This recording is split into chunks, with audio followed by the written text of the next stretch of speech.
ওয়ালাইকুম সালাম, আসসালামু আলাইকুম। ওয়ালাইকুম আসসালাম। এত সুন্দর কণ্ঠ। আপু কেন আসছেন এই প্রতিবেদনে?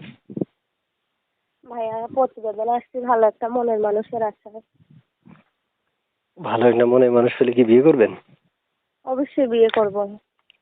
কি করেন আপনি? ভাই, আমি বাসা বাড়ি কাজ করি। বাসা বাড়িতে কাজ করেন? জি।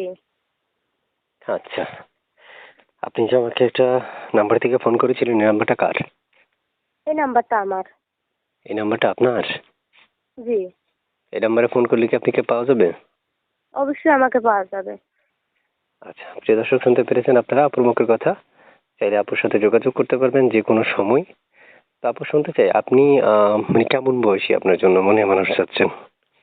ভাইয়া, আমার বয়স নিয়ে কোনো আপত্তি নাই। শুধু ভালো একটা মনের মানুষ চাই, যে আমার পাশে দাঁড়াবে, হেল্প সহযোগিতা করে একটু পাশে দাঁড়াবে, বিয়ে শাদী করবে।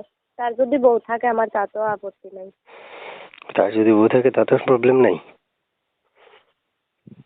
তার যদি বউ থাকে জি। তাতেও কোনো সমস্যা হবে না? না, আমার কোনো সমস্যা নাই।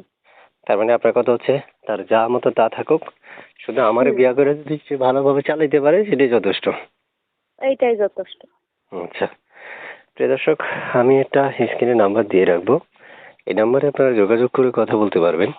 যদি আপনাদের মনে হয় যে এখানে আসলে পূর্ণাঙ্গ তথ্য পাননি, তাহলে আমি বলবো আপনি সময় নষ্ট করে তাকে ফোন করুন। সে আপনাকে তথ্য দিয়ে সহযোগিতা করবে। আপু শুনতে চাচ্ছি যে আপনি এই নাম্বার, যে নাম্বারে কল দিয়েছেন, এই নাম্বারে কি ইমো আছে? ইমো? ভাইয়া, ইমো আছে, কিন্তু আমার ইমো ফোনটা নষ্ট। ইমোর ফোন নষ্ট? জি। তো কিভাবে কথা বলবে দর্শক নাম্বারে কল দিয়ে? কারো যদি মায়া হয়, কেউ ইমো ফোনটা ঠিক করে আমার সঙ্গে দেখা করতে পারে। হুম, আচ্ছা, তাহলে তো ঠিক আছে আপু, ভালো থাকেন। দর্শক ফোন করবে, ফোন করলে দর্শকদের সাথে কথা বলেন, ঠিক আছে?